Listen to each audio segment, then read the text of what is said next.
ലൈർജി system India private limited Vaikom ഫ്രാഞ്ചൈസിയുടെ ആഭിമുഖ്യത്തിൽ വല്ലകം ജീവനിലയത്തിൽ വെച്ച് അത്തം 10 പൊന്നോണം എന്റെ ഓണച്ചിന്തകൾ എന്ന പേരിൽ ഓണാഘോഷ പരിപാടി നടത്തി. വൈക്കം MLA ബിനിമോൻ ഉദ്ഘാടനം ചെയ്തു. മനുഷ്യനിലെ നന്മകളെ ഉണർത്തി സാഹോദര്യത്തോടെയും ഒരുമയോടെയും ജീവിക്കാൻ പ്രേരിപ്പിക്കുന്ന ചിന്തകളാണ് ഓണക്കാലം നമുക്ക് നൽകുന്നതെന്ന് MLA ഉദ്ഘാടന പ്രസംഗത്തിൽ പറഞ്ഞു.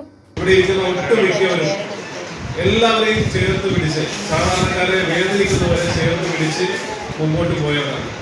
വലിയ ഒരു പ്രതിസന്ധി ഘട്ടങ്ങൾ സമയത്തും ഏത് സമയത്തും സാധാരണക്കാരെ ചേർത്ത് പിടിച്ച് മുമ്പോട്ട് പോകുന്ന ഈ ഓരോ സംഘടനകൾക്കും വലിയ അഭിവാദ്യങ്ങൾ അർപ്പിച്ചുകൊണ്ടാണ് പോകുന്നത്. കാരണം ചെറിയ ചെറിയ ക്യാമ്പുകളാണെങ്കിൽ പോലും അവിടെ ആവശ്യത്തിൽ കൂടുതൽ സാധനങ്ങൾ എത്തിക്കുവാൻ ഓരോ സംഘടനകളും ശ്രമിക്കുന്നു.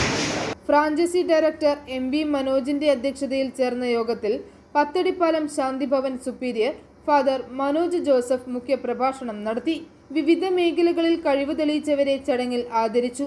ബ്ലോക്ക് പഞ്ചായത്ത് പ്രസിഡന്റ് തങ്കമ്മ വർഗീസ്, ജില്ലാ പഞ്ചായത്ത് മെമ്പർമാരായ Vijayamma Babu, Annmaria George, block panchayat vice president Kuriakose Thottathil, municipal councillor Anoop Vijayan, block panchayat മെമ്പർമാരായ ജൂബി തെക്കേൽ, സീതു ശശിധരൻ, പ്രൊഫസർ സിറിയക് ചോലങ്കേരി, വിവിധ രാഷ്ട്രീയ ട്രേഡ് യൂണിയൻ നേതാക്കളായ Rajeev Mulakkulam, KV Chitrangadan, Nasar Karippadam, M Jayakrishnan, advocate Sreekanth Soman, Jose Kalayil, MD Sathyan, കുഞ്ഞുമോൾ ബാബു, KJ പങ്കജാക്ഷൻ, എനർജി സിസ്റ്റത്തിന്റെ BDM Nikita PS, BR Jyothis, Jeevanilayam director Jacob തുടങ്ങിയവർ സംസാരിച്ചു. തുടർന്ന് ജീവനിലയത്തിലെ അന്തേവാസികളോടൊപ്പം എല്ലാവരും ഓണസദ്യയിൽ പങ്കെടുത്തു.